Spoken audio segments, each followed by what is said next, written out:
Hello students. आज हम लोग जो है यूनिट डायमेंशन एंड मेजरमेंट पढ़ेंगे।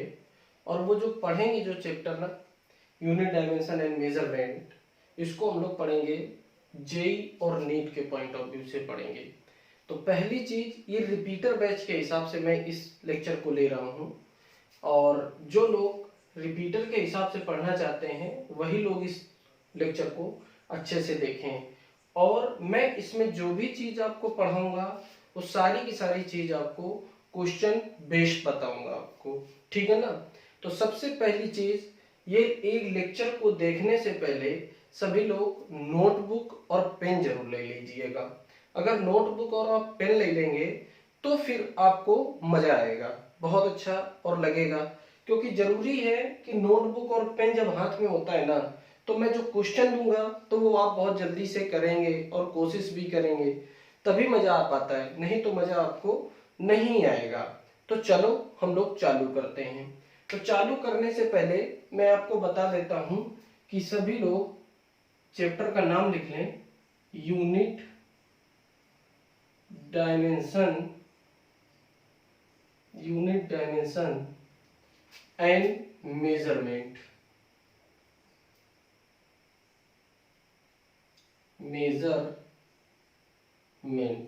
ये जो बेटा जो चैप्टर है यूनिट डायमेंशन और मेजरमेंट, ये चैप्टर में आपके जो है तीन चीजें जो है आपको दी जाती हैं। तीन चीजें आपको पढ़नी होती है। जो पहली चीज पढ़नी होती है वो पढ़ना होता है यूनिट के बारे में जानना होता है। दूसरी चीज काय के बारे में जानना होता है, डायमेंशन के बारे में जानना होता है। और नेक्स्ट जो होता है वो जानना होता है इरर के बारे में जानना होता है। इरर का तो एडवांस में एक जानते हैं आप लोग, 101% एक क्वेश्चन आता है। तो डायमेंशन और इरर का एक क्वेश्चन तो आना ही आना है, 101% आना है। तो जेई और नीट में आप एक बात ये मान के चलिए कि दो क्वेश्चन का प्रोबेबिलिटी बनता है, एक तो इरर का और एक डायमेंशन का। यूनिट और डायमेंशन दोनों मिक्स करके पूछ लिया जाता है। तो ये इसमें जो चैप्टर में जो पढ़ना होता है वो क्या क्या पढ़ना होता है, ये तीन टॉपिक आपको पढ़ने होते हैं। मैंने आपको व्यू बता दिया कि दो क्वेश्चन पूछे जा सकते हैं आपके। तो इसका जो मेन मोटिव है, सबसे पहले हम लोग वहीं से चालू करते हैं। हम लोग एक फीलिंग बनाते हैं, एक थीम बनाते हैं कि फिजिक्स का जो पहला चैप्टर है वहीं से हम लोग चालू कर रहे हैं इसको। तो इसमें जो सबसे पहला टर्म आता है उसको अपन क्या बोलते हैं, फिजिकल क्वांटिटी बोलते हैं। क्या बोलते हैं? फिजिकल क्वांटिटी बोलते हैं। तो फिजिकल क्वांटिटी क्या होता है? फिजिकल क्वांटिटी हम लोग उसको बोलेंगे जिन भी चीजों को हम मेजर कर सकते हैं उनको हम लोग बोलते हैं फिजिकल क्वांटिटी। जैसे लंबाई, मास, ये इस तरीके की चीजें, जैसे लेंथ, मास, टाइम, करंट, इन सब चीजों को हम क्या कर सकते हैं, मेजर कर सकते हैं। ना कि अच्छा जिन चीजों को हम मेजर नहीं कर सकते, जैसे मैं आपसे बहुत प्यार करता हूं तो क्या ये चीज मैं मेजर कर सकता हूं? नहीं मेजर कर सकता। या हम उनके ऊपर इतना ज्यादा क्रोधित हो गए या हम उनके ऊपर इतना ज्यादा एंग्री हो गए, इन चीजों को हम मेजर नहीं कर सकते। समझ रहे ना मेरी बातों को? तो जो चीजें हम मेजर कर सकते हैं उनको हम लोग बोलते हैं फिजिकल क्वांटिटी, ठीक है ना। और ये फिजिकल क्वांटिटी एक्चुअली में होती हैं तीन टाइप की। कौन कौन सी होती हैं? तीन टाइप की होती हैं। तो इसमें तीन टाइप की कौन कौन सी होती हैं? जो सबसे पहले होती है उसको हम लोग बोलते हैं फंडामेंटल बोलते हैं, फंडामेंटल क्वांटिटी बोलते हैं। और जो दूसरी होती है उसको बोलते हैं सप्लीमेंट्री क्वांटिटी बोलते हैं, सप्लीमेंट्री क्वांटिटी बोलते हैं। और जो तीसरी होती है उसको बोलते हैं डेरिवेट क्वांटिटी बोलते हैं, डेरिवेट क्वांटिटी बोलते हैं। तो एक चीज समझ लीजिए, एक्चुअली में फंडामेंटल और सप्लीमेंट्री ये लगभग दोनों एक ही जैसी हैं। तो फंडामेंटल क्वांटिटी कैसी क्वांटिटी होती है?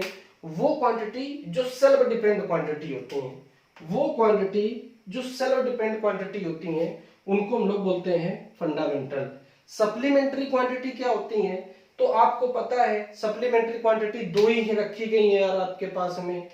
कौन कौन सी? ए भी एक्चुअली में एक तरीके की क्या है, फंडामेंटल ही है, ठीक है ना। लेकिन ये कैसी क्वांटिटी होती हैं? यूनिट लेस क्वांटिटी होती हैं। कैसी होती हैं? यूनिट लेस क्वांटिटी होती हैं। समझ रहे हैं ना मेरी बात को? लेकिन एक इनका यूनिट पर्टिकुलर एक नाम दे दिया गया है यार, ठीक है ना। या ऐसा क्वांटिटी, ये ऐसा बोल सकते हो ये डायमेंशन लेस क्वांटिटी होती हैं, ठीक है। तो फंडामेंटल क्वांटिटी कौन कौन सी होती है बेटा आपके पास में? तो फंडामेंटल क्वांटिटी में अगर हम लोग लिखना चाहें तो फंडामेंटल क्वांटिटी में हम लोग लिखना चाहेंगे तो सबसे पहले आता है आपका लेंथ आता है। क्या आता है? लेंथ आता है।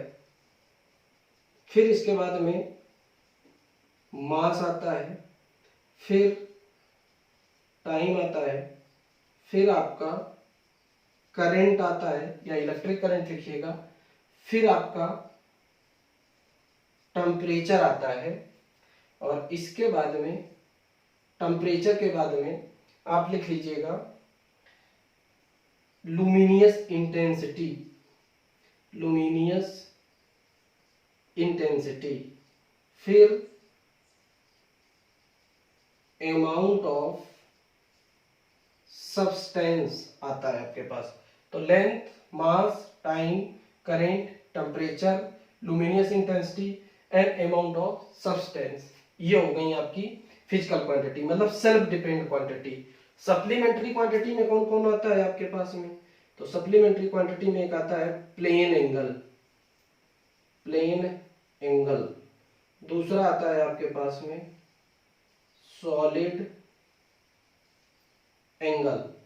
तो प्लेन एंगल हो गया, सॉलिड एंगल हो गया। अच्छा, डेरिवेट क्वांटिटी, डेरिवेट क्वांटिटी वो क्वांटिटी होती है जो फंडामेंटल और सप्लीमेंट्री क्वांटिटी पर डिपेंडेबल होती हैं, या सिर्फ फंडामेंटल क्वांटिटी पर ही डिपेंडेबल होती हैं, ठीक है ना। तो फंडामेंटल क्वांटिटी, डेरिवेट क्वांटिटी क्या हो सकती है यार हमारे पास में?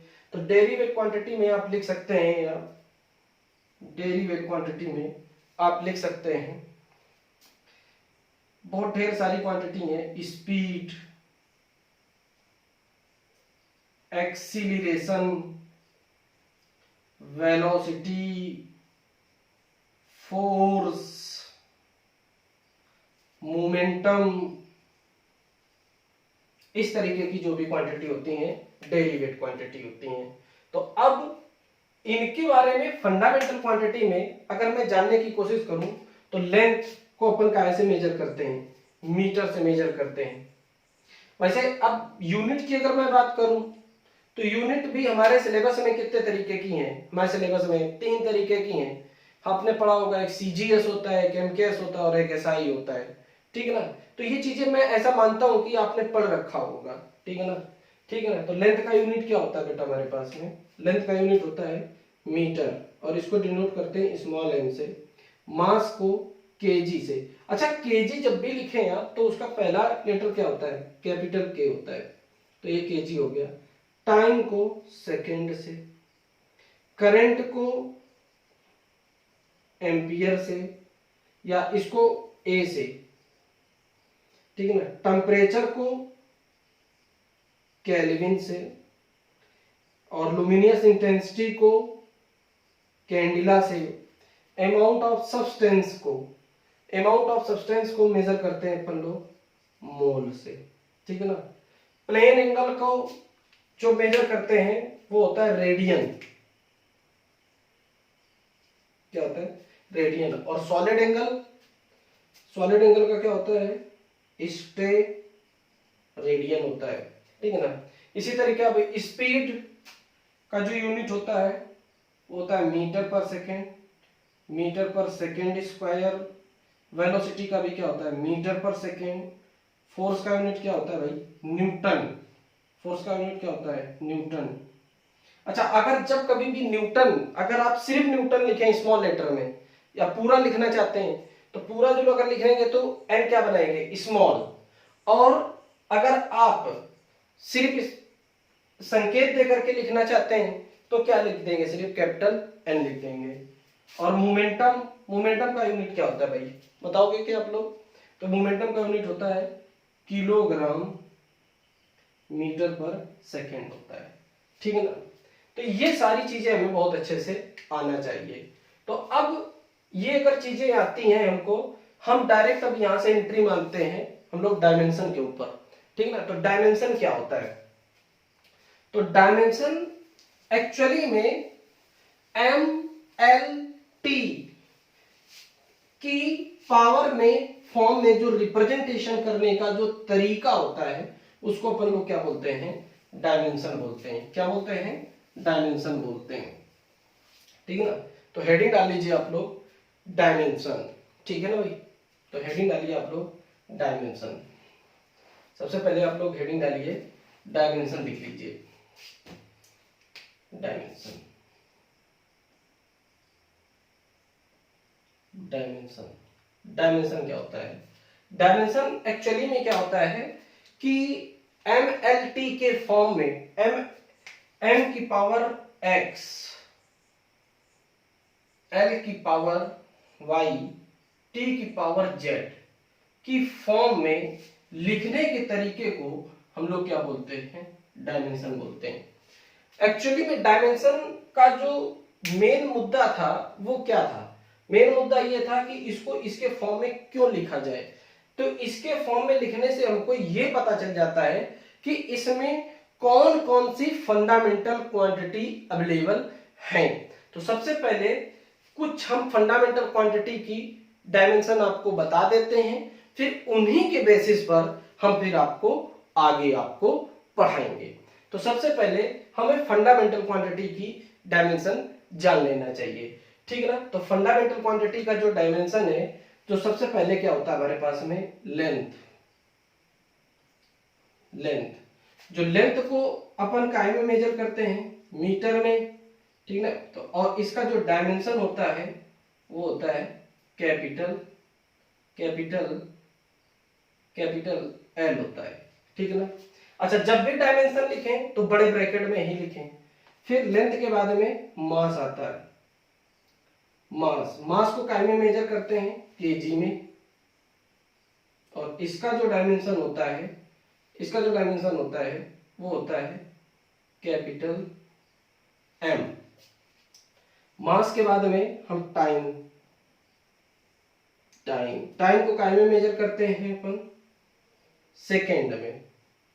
और सेकेंड में अगर मेजर करते हैं और इसका जो डायमेंशन होता है वो होता है कैपिटल टी। और टाइम के बाद में हमारे पास में आता है इलेक्ट्रिक करंट। इलेक्ट्रिक करंट को जो मेजर करते हैं वो मेजर करते हैं एम्पियर में। और इसकी जो डायमेंशन होती है वो कैपिटल ए। ये कैपिटल ए जो डायमेंशन होती है वो अकॉर्डिंग टू एनसीईआरटी। ठीक है ना, बल्कि अगर आप एससी वर्मा बुक देखेंगे या डीसी पांडे बुक देखेंगे तो वहां पर आई से भी रिप्रेजेंट कर रखा गया है। अब इलेक्ट्रिक करंट के बाद में हम लोग चलते हैं, इलेक्ट्रिक करंट के बाद में चलते हैं हम लोग टेम्परेचर पर। तो टेम्परेचर को जो अपन मेजर करते हैं वो मेजर करते हैं केल्विन में। ठीक है ना, केल्विन में। और इसकी जो डायमेंशन होती है वो होती है कैपिटल के। और भी एक होती है डायमेंशन, थीटा भी होती है। ठीक है ना। टेम्परेचर के बाद में हम लोग चलते हैं लुमिनियस इंटेंसिटी। तो लुमिनियस इंटेंसिटी की जो मेजर करते हैं वो मेजर करते हैं कैंडिला से। और इसकी जो डायमेंशन होती है capital C small D. Luminous intensity हो गया। अब इसके बाद में हम लोग मेजर करते हैं amount of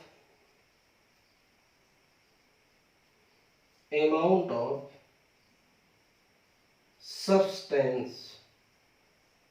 amount of substance को मेजर करते हैं मोल से। और इसकी जो डायमेंशन होती है वो MOL होती है। और भी अगर कोई बुक देखेंगे काफी स्टैंडर्ड बुक तो उसमें म्यू भी लिखा गया है आपको पास।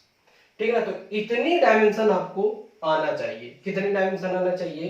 तो 1 2 3 4 5 6 और 7।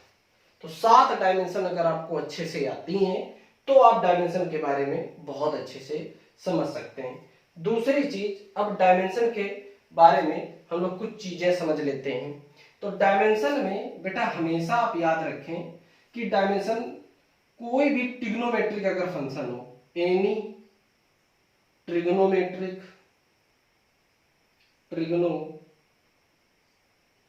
कोई फंक्शन हो, जैसे sine theta, cos theta, tan theta, तो इनका कोई भी जो है डायमेंशन नहीं होता है। Any trigonometric function and pi या 2 पाई या एनी नंबर 1, 2 या इस तरीके का कोई भी नंबर हो, उसका कोई भी डायमेंशन नहीं होता है। ठीक है ना, ये जो है कैसे होते हैं, नो डायमेंशन, इनका कोई भी डायमेंशन नहीं होता है। ये इसका प्रॉब्लम है। नंबर 3, नेक्स्ट हम लोग चलते हैं।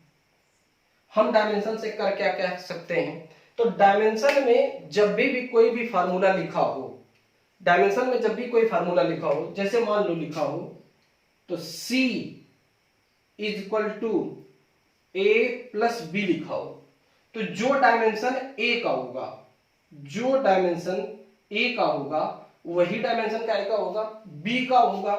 ठीक है ना, तो इसका मतलब डायमेंशन ऑफ C और डायमेंशन ऑफ A और डायमेंशन ऑफ B क्या होना चाहिए, सेम होना चाहिए। इसका मतलब क्या हो गया कि जब ये फिजिकल क्वांटिटी A और B दोनों सेम है, तभी ये जुड़ सकती हैं, तभी ये घट सकती हैं, और इनकी डायमेंशन क्या होना चाहिए, इनके बराबर होना चाहिए। ऐसा जब होगा तभी वो फिजिकल क्वांटिटी क्या होगी, सही मानी जाएगी। दूसरी चीज, हम इसकी हेल्प से हम क्या कर सकते हैं, जब ये चीज हम पता लगा लेते हैं तो इसकी हेल्प से हम फार्मूला भी क्या कर सकते हैं, क्रिएट कर सकते हैं।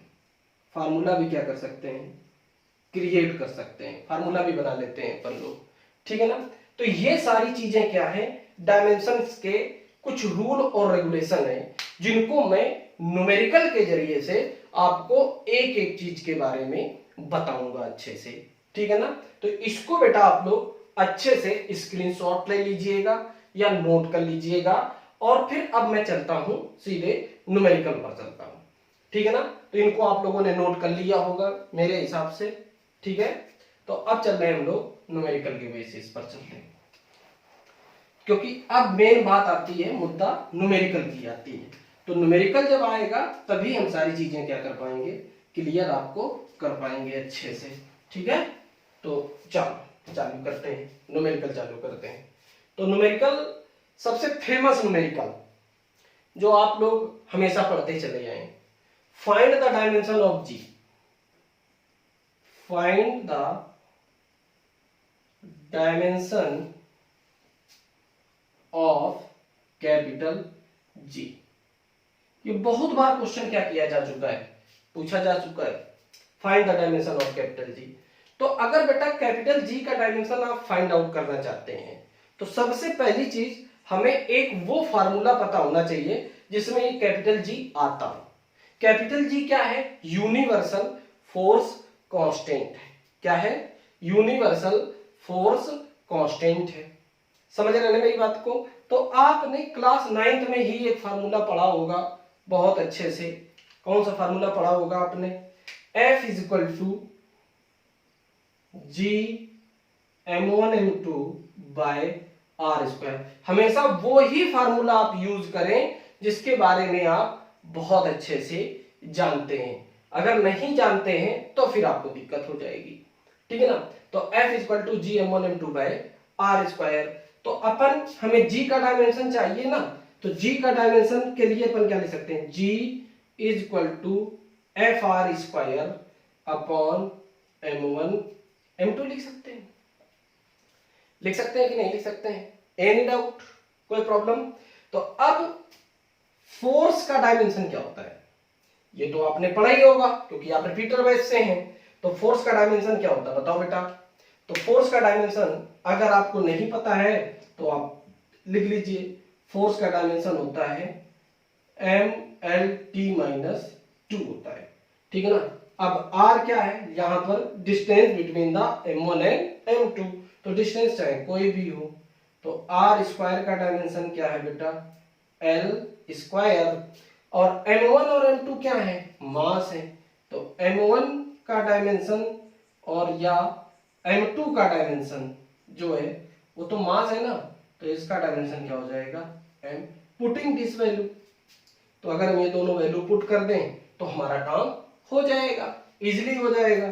तो f की जगह पे क्या लिखता हूं मैं, m l t माइनस 2 और r की जगह में क्या लिख दूं, l स्क्वायर लिख दूं, ठीक है ना। और m1 और m2 की जगह में mm लिखूंगा तो क्या हो जाएगा, m स्क्वायर हो जाएगा, नहीं हो जाएगा। अब देखो बेटा, ये यहां से क्या हो गया आपका, कैंसिल आउट हो जाएगा, तो सिंगल m बच जाएगा। तो g का डायमेंशन क्या आ जाएगा, g का डायमेंशन क्या आ जाएगा, तो g का डायमेंशन आ जाएगा m माइनस वन, और ये एक l है, स्क्वायर है, और ये है तो क्या हो जाएगा l क्यूब t माइनस 2, ये हो जाएगा। तो ये निकल आई डायमेंशन ऑफ g। तो और दूसरी चीज, आपने एक फार्मूला और भी पढ़ा होगा। कौन सा फार्मूला पढ़ा होगा बेटा, आपने ए बी तो फार्मूला पढ़ा होगा, याद है कि नहीं याद है, आपने ये फार्मूला पढ़ा होगा, small g is equal to capital G m by R square, भी तो पढ़ा होगा। इससे भी निकाल सकते हैं हम लोग। कैसे निकालते हैं, g का डायमेंशन पता होना चाहिए इसमें। तो g का डायमेंशन क्या होगा भाई, g का डायमेंशन होगा lt माइनस 2, क्योंकि ये क्या होता है, एक्सीलरेशन ड्यू टू ग्रेविटी, ठीक है ना।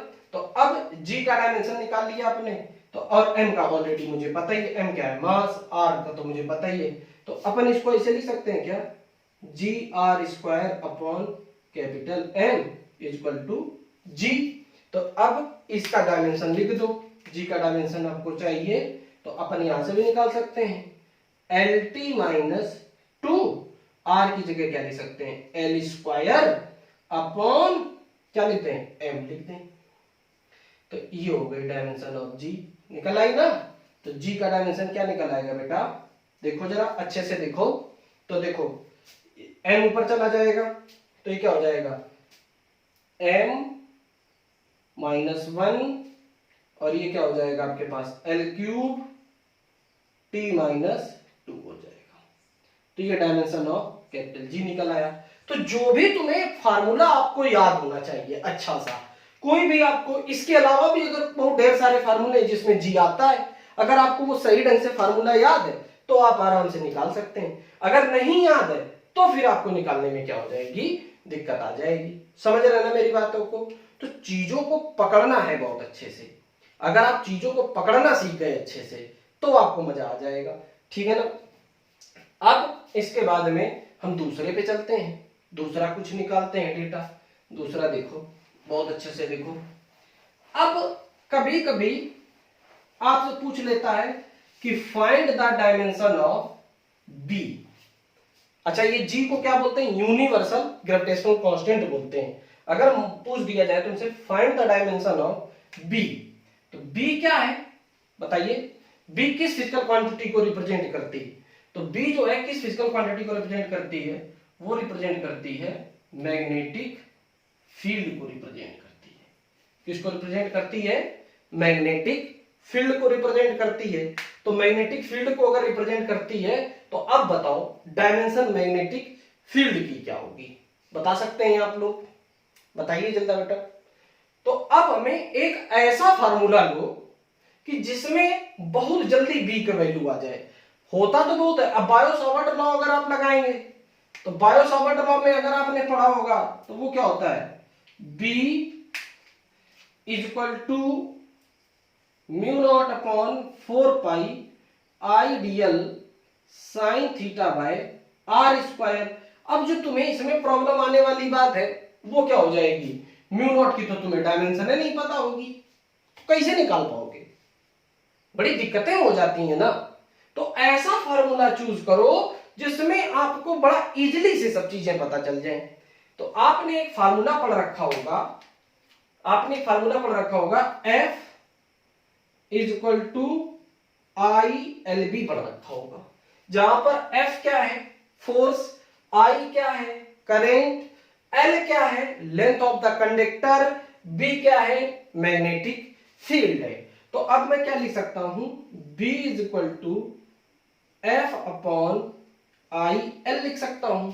और F की जगह मैं क्या लिख दूं, F का डायमेंशन अभी थोड़ी देर पहले मैंने बताया M L T minus two, और I क्या है बेटा, करंट है। तो करंट की डायमेंशन क्या लिख सकता हूं मैं, एम्पियर ए लिख दो या I लिख दो। L क्या हो जाएगा, L क्या है, लेंथ ऑफ द कंडक्टर, तो इसको ऐसे लिख दो। कुछ कैंसिल आउट हो रहा है, हाँ सर कैंसिल हो रहा है, तो ये देखो कैंसिल आउट हो गया, कोई दिक्कत वाली बात नहीं है ना। तो ये कैंसिल आउट हो गया। तो अब इसको ऊपर लिए चले जाओ, तो ये क्या हो जाएगा, एम टी माइनस टू और ए माइनस वन हो जाएगा। कोई दिक्कत वाली बात नहीं है ना। अच्छा, तो एक बच्चा और इसमें से खड़े होकर के रामू बोला कि सर मुझे तो ये फार्मूला नहीं, हमें दूसरा फार्मूला याद है। कौन सा फार्मूला याद है बेटा आपको, आपको अगर फार्मूला याद है F is equal to Q V B याद है, तो इससे भी निकाल सकते हो, क्या दिक्कत है। क्यू क्या है आपके पास, चार्ज है, चार्ज है। V क्या है, वेलोसिटी ऑफ द पार्टिकल है। B क्या है, मैग्नेटिक फील्ड है। तो लेकिन चार्ज की डायमेंशन क्या होती है, कोई बता पाएगा। तो Q इज इक्वल टू क्या होता है बेटा, IT हो जाएगा। तो इसका डायमेंशन क्या हो जाएगा, 80 हो जाएगा। इसका डायमेंशन 80 होता है Q का। तो अब इसको अगर मैं B की डायमेंशन लिखना चाहूं तो क्या लिख सकता हूं, F अपॉन क्यू वी लिख सकता हूं। यहां पे B लिख दो, क्या दिक्कत है, कोई प्रॉब्लम है क्या, नहीं है ना। तो लिखो, तो F अपॉन क्यू वी हो जाएगा। तो अगर F अपॉन क्यू वी हो जाएगा तो आराम से यहां पर आप B लिखिए और F का डायमेंशन लिख दीजिए MLT माइनस टू, Q का डायमेंशन 80 होता है भैया, कोई दिक्कत वाली बात नहीं है ना, 80 होता है। और V का डायमेंशन क्या होता है, LT माइनस वन होता है। क्या होता है, LT माइनस वन होता है। तो अब एक काम करो, इससे ये और ये क्या हो जाएगा, कैंसिल आउट हो जाएगा, हो जाएगा। और इस L से ये L भी क्या हो जाएगा, कैंसिल आउट हो जाएगा। तो ये A बचेगा, तो ये ऊपर चला जाएगा। तो B का डायमेंशन क्या आ जाएगा, तो B का डायमेंशन आ जाएगा M और ऊपर देखो T माइनस टू पहले से है ऑलरेडी, और A माइनस वन। देखो दोनों डायमेंशन सेम आया, आया कि नहीं आया। अब किसी को अगर अब नहीं पता है, अब म्यू नॉट की डायमेंशन अगर आपको निकालनी पड़ जाए तो आराम से आपको B का डायमेंशन पता है, I भी पता है, DL तो आपको पता ही है, small length of the conductor, R भी पता है, डिस्टेंस पता है आपको, डिस्टेंस बिटवीन द कंडक्टर, जिस पॉइंट पर हम मैग्नेटिक फील्ड पता करते हैं, तो ये भी पता है। तो आप चाहो तो यहां से म्यू नॉट की भी क्या कर सकते हो, डायमेंशन निकाल सकते हो, ठीक है ना। क्या निकाल पाएंगे आप लोग, कोई प्रॉब्लम तो नहीं ना, कर पाएंगे आप लोग। आपको मैं देता हूं होमवर्क, आप करिएगा, आप यहां से म्यू नॉट का डायमेंशन निकालिएगा, फिर कल मैं आपसे बात करूंगा। म्यू नॉट का डायमेंशन निकालिएगा। मान लो ये कोई फार्मूला है और उसमें म्यू नॉट का डायमेंशन आपको फाइंड आउट करना है, ठीक है भाई। तो आप इसको बहुत अच्छे से नोट कर लीजिए, बहुत अच्छी चीज। अच्छा, मैं वही चीजें आपको बताऊंगा जो आपकी एग्जाम में पूछी गई हैं, ठीक है बेटा। चलो इसको मैं कर देता हूं रफ। दूसरी चीज पे चलता हूं। एक क्वेश्चन और भी पूछा जाता है, बहुत ज्यादा फेमस क्वेश्चन है। एक क्वेश्चन ये पूछा जाता, अच्छा चीजें क्या करी जाती हैं, बड़ा घुमा टहला करके चीजें पूछी जाती हैं। एक डायमेंशन और पूछी जाती है बहुत ज्यादा, find the dimension of Boltzmann constant.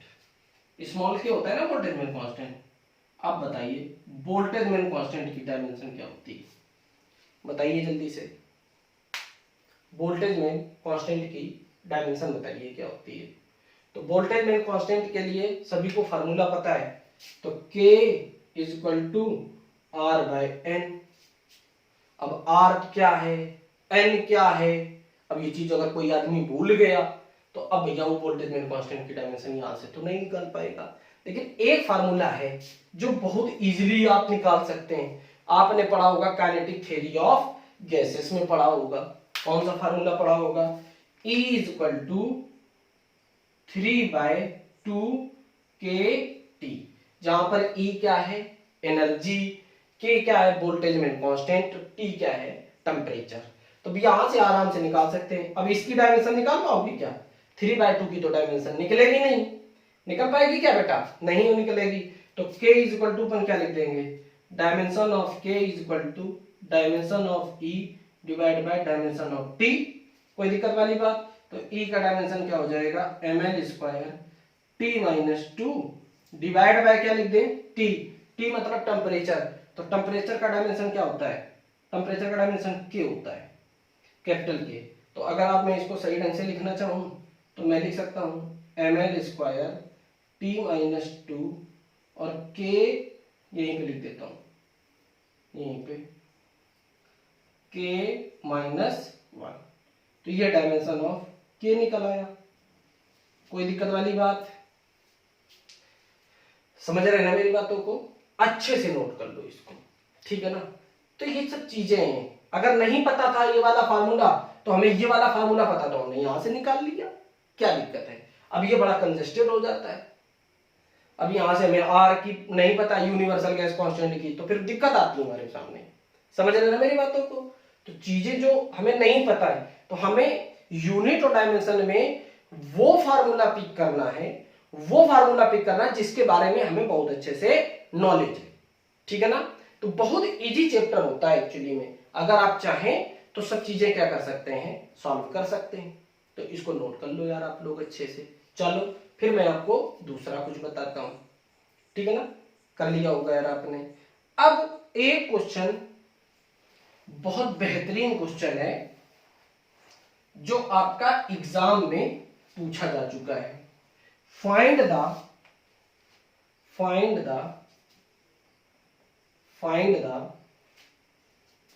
Dimension of half epsilon naught E square. अब इसका डायमेंशन बताओ क्या होगा?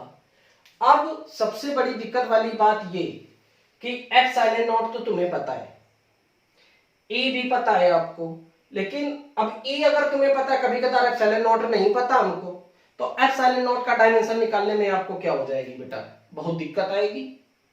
तो इस दिक्कत से अगर आपको न जूझना पड़े तो क्या करें?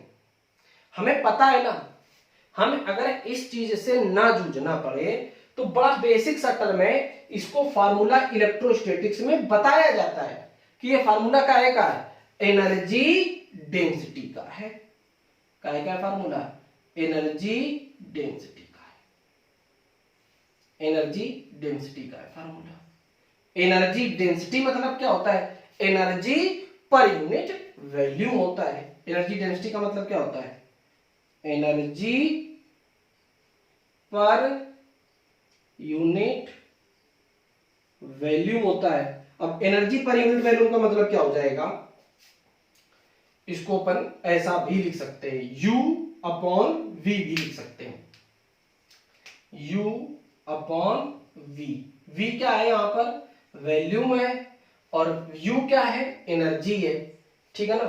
तो U मतलब एनर्जी। एनर्जी की डायमेंशन क्या हो जाएगी? ml स्क्वायर t माइनस 2 और V क्या है? वॉल्यूम। तो वॉल्यूम होता है L क्यूब हो जाएगा। तो भैया जी सॉल्व कर लो इसको, तो ये कैंसिल आउट हो जाएगा, है ना? तो यहां पर तो ये L एक क्या हो जाएगा? ऊपर चला जाएगा। तो ml इनवर्स t माइनस 2, ये काय की डायमेंशन आ जाएगी? ये आ जाएगी एनर्जी पर यूनिट वॉल्यूम की आ जाएगी। कोई दिक्कत वाली बात? तो ये बेटा बहुत अच्छा था हमारे पास, इसको आप अच्छे से नोट कर लो। तो बेटा बताओ हमें ये निकालने की जरूरत थी क्या? हमें करना नहीं, शॉर्टकट तरीका अपनाओ। अब तुमने क्या किया? अब ई का लिख रहे हो न्यूटन पर कूलम, एप्सिलॉन नॉट की डायमेंशन पता नहीं सही से, तो फिर वो दिक्कत आ जाती है हमारे सामने, बहुत दिक्कत आती है। तो वो दिक्कतें ना मुझे शामिल करना पड़े, तो कुछ चीजें हैं जो शॉर्टकट तरीके आप सीख लो, आराम से कर डालो क्वेश्चन, ठीक है ना? इसको कम से कम मैं 2 लेक्चर लूंगा, 2 या 3 लेक्चर लूंगा और उसमें सारे के सारे फंडे क्या कर दूंगा? आपके क्लियर कर दूंगा। एक बार एक क्वेश्चन और पूछा गया था जो आप लोगों को पता है कि नहीं, देखो भाई, अभी हाल में एक क्वेश्चन 2017 के लगभग शायद पूछा गया था कि find the dimension of E square upon 4 pi epsilon not. इसका डायमेंशन करो, फाइंड आउट करो, find the dimension, find the dimension E square upon 4 pi epsilon not. अब ई क्या है, चार्ज है, 4 पाई की तो डायमेंशन, अब एप्सिलॉन नॉट, फिर तुम्हारे सामने विघ्न बाधा हर। तो अब इस तरीके के विघ्नों से हम कैसे दूर करें, वो बड़ी दिक्कत वाली बात है। कैसे दूर करें, तो तुम्हें पता है ना यार कि अगर कूलॉम्स लॉ आप लोगों ने पढ़ा हो, मान लेते हैं अगर एक ई चार्ज इधर हो, एक ई चार्ज इधर हो, इसके बीच का डिस्टेंस अगर आर हो, तो यहाँ पे लगने वाला जो फोर्स है वो क्या हो जाएगा, F equal to 1 upon 4 pi epsilon naught E dot E का मतलब हो जाएगा E square by R square हो जाएगा। तो क्या मैं इसको ऐसे लिख सकता हूँ, F R square equal to E square upon 4 pi epsilon naught, और जो इसकी डायमेंशन होगी वही इसकी डायमेंशन होगी। अब एफ से तो बहुत अच्छे से आप फैमिलियर हैं, एफ क्या है, फोर्स है, और आर क्या है, डिस्टेंस बिटवीन द इलेक्ट्रॉन्स है, ठीक है ना। तो आप आराम से निकाल सकते हैं, तो यहां पे लिख दें, इसका डायमेंशन में लिख रहा हूं, एफ की लिख देता हूं MLT माइनस 2, और आर की क्या लिखता हूं, एल स्क्वायर, और बाकी इसी के नीचे इसका डायमेंशन लिखना है, तो ये इधर आ जाएगा, तो क्या आ जाएगा M L cube T minus 3। तो ये डायमेंशन हो जाएगी इसकी, हो जाएगी कि नहीं हो जाएगी, कोई दिक्कत वाली बात। एफ की डायमेंशन है एल टी माइनस 2 और आर स्क्वायर की डायमेंशन एल स्क्वायर, तो बस आराम से कर लो, M L cube T minus 2 होगा, टी माइनस 2, ठीक है ना। तो ये सारी चीजें वेल क्लियर हो गई। तो बताओ इतना बड़ा भी क्वेश्चन आपके लिए कोई जरूरी था। अब वैसे आप निकालने बैठो तो ई का डायमेंशन लिखो। अब ई क्या है, अब तुम ऊपर देख रहे हो कि यार ई क्या है, तो ई चार्ज होता है। चार्ज का डायमेंशन क्या होता है, 80 होता है। अब एप्सिलॉन नॉट का डायमेंशन आपको फिर निकालने में बड़ा दिक्कत पड़ जाती, क्योंकि वो याद करी नहीं जा सकती, क्योंकि वो बहुत लंबी है डायमेंशन, ठीक है। तो हर चीज याद नहीं करना है, दिमाग से भी काम लेना है आपको, ठीक है भाई। चलो आगे चलते हैं, चलो आगे चलते हैं, आगे एक और क्वेश्चन देखते हैं आपको। बहुत अच्छा सा क्वेश्चन है, बढ़िया सा क्वेश्चन है।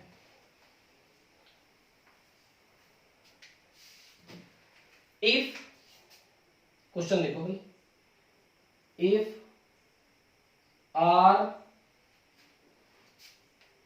Are and T, if R and T are fundamental quantity,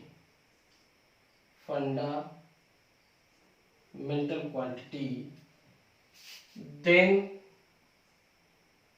find the dimension mu upon epsilon, mu upon epsilon।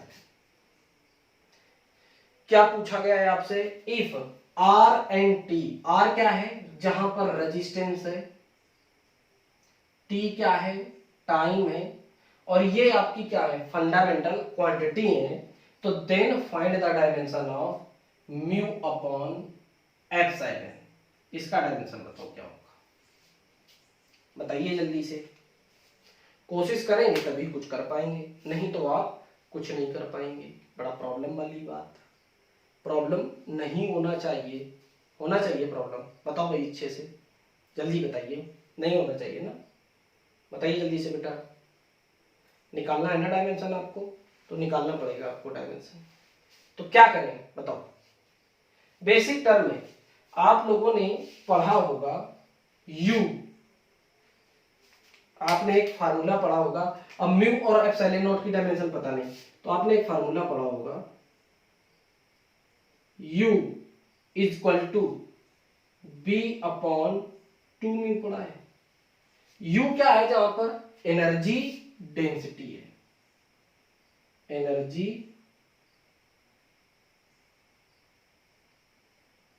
Density है। एनर्जी डेंसिटी का मतलब क्या है, एनर्जी पर यूनिट वैल्यू में। तो अगर मैं यहां से म्यू को लिखना चाहूं तो क्या लिख सकता हूं? म्यू की डायमेंशन क्या होगी? म्यू की जो डायमेंशन होगी वो आ जाएगी बी अपॉन म्यू की डायमेंशन के बराबर। बी अपॉन इसे ये जो डायमेंशन होती है वो बी स्क्वायर होती है, ठीक है ना। बी स्क्वायर अपॉन यू हो जाएगी, इसकी डायमेंशन के बराबर हो जाएगी। बी स्क्वायर की डायमेंशन और यू की डायमेंशन के बराबर हो जाएगी। अब एप्सिलॉन नॉट की डायमेंशन कैसे निकालोगे? तो उसके लिए भी फार्मूला पढ़ा अपन ने।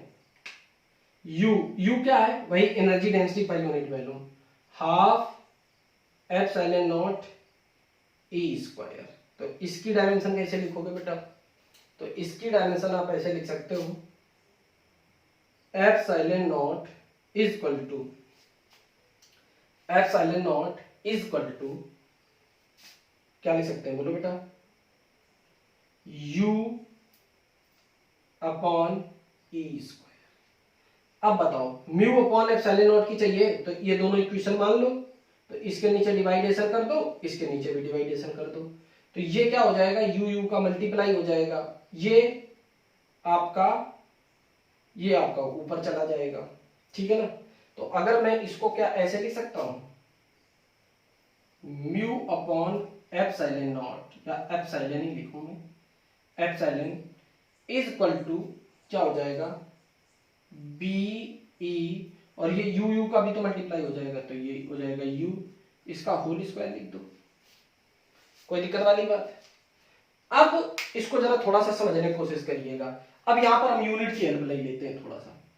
बी लिखा हुआ है तो बी का यूनिट क्या मैं लिख सकता हूं? F is equal to I L B, ने बताया था आपको, तो क्या मैं लिख सकता हूं? F is equal to I L B. तो B की यूनिट क्या हो सकती है? आई एल नीचे लिया हो इधर, F अपॉन, देखो F is equal to I L B, तो B का यूनिट क्या हो जाएगा? न्यूटन पर एम्पियर मीटर हो जाएगा, न्यूटन पर एम्पियर मीटर हो जाएगा।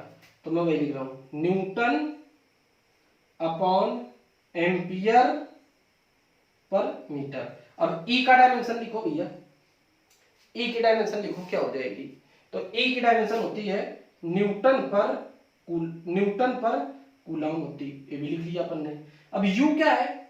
एनर्जी डेंसिटी है ना, तो एनर्जी डेंसिटी को क्या लिख सकते हैं? जूल पर मीटर क्यूब लिख सकते हैं, जूल पर मीटर क्यूब। तो जूल इधर लिख दो और मीटर क्यूब कहां चला जाएगा? ऊपर चला जाएगा, और इसका भैया ऊपर से है स्क्वायर, ठीक है। तो अब देखो भैया जी क्या करा जाए, अब इसके ऊपर लगाते हैं अपन थोड़ा सा, इसके साथ में कुछ काम करते हैं। देखो न्यूटन मीटर लिखा है, क्यूब लिखा है ना हमारे पास में, तो अब एक काम कर सकते हैं, 1 मीटर से ये कैंसिल आउट हो तो ये मीटर स्क्वायर बच जाएगा। तो अब इसको मैं ऐसे लिखूं क्या? न्यूटन मीटर, 1 मीटर में इधर लिया है, न्यूटन मीटर, कोई दिक्कत वाली बात नहीं है ना। तो अब इधर क्या हो जाएगा? एम्पियर हो जाएगा, और क्या हमारे पास बचा है? कूलाम बचा है और जूल बचा है। तो न्यूटन मीटर इक्वल टू क्या होता है? जूल होता है। तो ये और ये क्या हो जाएगा? कैंसिल आउट हो जाएगा, और ये क्या हो जाएगा? न्यूटन मीटर क्या हो जाएगा बेटा? न्यूटन मीटर क्या हो जाएगा? जूल हो जाएगा। न्यूटन मीटर क्या हो जाएगा? जूल हो जाएगा। अब आप लोगों ने एक फार्मूला पढ़ा होगा, V is equal to W upon Q. W का यूनिट क्या होता है? W क्या होता है? वर्क, और Q क्या होता है? चार्ज। तो अब पोटेंशियल क्या होता है? Work done per unit charge. तो इसको मैं क्या लिख सकता हूं? जूल पर कूलाम लिख सकता हूं, मतलब इसको मैं क्या लिख सकता हूं? वोल्ट लिख सकता हूं क्या? तो यहां पर मैं क्या लिख सकता हूं? जूल पर कूलाम, इसको मतलब जूल पर कूलाम की जगह मैं क्या लिख सकता हूं? पोटेंशियल है ना, ये पोटेंशियल की यूनिट क्या लिख सकता हूं? मैं वोल्ट लिख सकता हूं आराम से। तो इसकी जगह मैं क्या लिख सकता हूं? या V लिख दूं, इसकी जगह मैं V लिख देता हूं, V लिख दूं। और एम्पियर का यूनिट होता है, I का यूनिट होता है, तो V अपॉन I। अच्छा एक काम और करिएगा, जो मैं गड़बड़ कर चुका हूं, आप लोग मत करिएगा, इसका स्क्वायर भी तो है, तो V अपॉन I, इसका स्क्वायर तो आपने तो पढ़ा ही रखा है। तो V इज इक्वल टू क्या पढ़ रखा है आपने? आई आर पढ़ रखा है। तो अब देखो R इज इक्वल टू क्या हो जाएगा? V upon I। तो ये इसकी जगह मैं क्या लिख सकता हूँ? R स्क्वायर, मतलब mu upon I equal to क्या हो जाएगा, mu upon epsilon naught E equal to क्या हो जाएगा, आर स्क्वायर। मतलब म्यू अपॉन एप्सिलॉन नॉट की जो डायमेंशन होगी वो सिर्फ क्या होगी, आर स्क्वायर होगी, क्योंकि इसको क्या माना था इसने, फंडामेंटल क्वांटिटी माना था। ठीक है ना भाई। तो ये आज हमने आपको बहुत ढेर सारे क्वेश्चन कराए, अच्छे से अच्छे क्वेश्चन कराए जो हो सकते थे। अभी मैं 2-3 लेक्चर में और क्वेश्चन कराऊंगा और आपको मैं सीट भेजूंगा एक अच्छी सी, तो उसको आप सॉल्व करने की कोशिश करिएगा। अच्छे से पढ़िए, रेगुलरिटी बनाए रखिए, मेन चीज। ठीक है ना। तो अच्छे से पढ़ेंगे तभी आपको अच्छे से सारी चीजें वेल क्लियर होंगी। ठीक है ना बेटा। तो मेहनत करते रहिए, आपके सपने जरूर साकार होंगे। ठीक है ना। तो बस आज मैं आपको इतना ही पढ़ाऊंगा। ठीक ना। अगेन मैं आपको नेक्स्ट लेक्चर में आपको पढ़ाता हूँ। मेरा वीडियो देखने के लिए सभी बच्चों को बहुत बहुत धन्यवाद एंड गुड लक।